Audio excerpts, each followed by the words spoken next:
അങ്ങനെ ഞായറാഴ്ചയായിട്ട് വീണ്ടും ഇന്നെൻ്റെ പാചകമാണ് ഇവിടെ നടക്കുന്നത്. വൈഫിന് സുഖമില്ലാത്തത് കൊണ്ട് പാചകമൊന്നും ചെയ്യാൻ പറ്റത്തില്ലല്ലോ. അപ്പോൾ ഞാനാണ് പാചകം.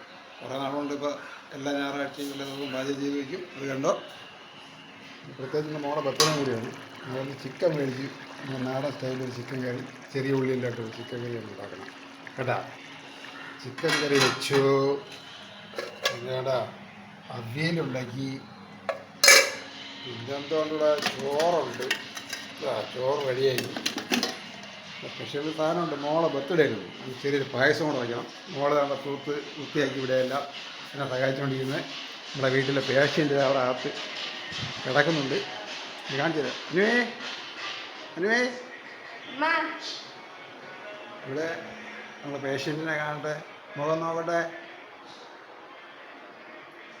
വയ്യ സുഖം കിടക്കുന്നു. ഞായറാഴ്ചത്തെ ജോലിയുടെ പൊടി പൂരം.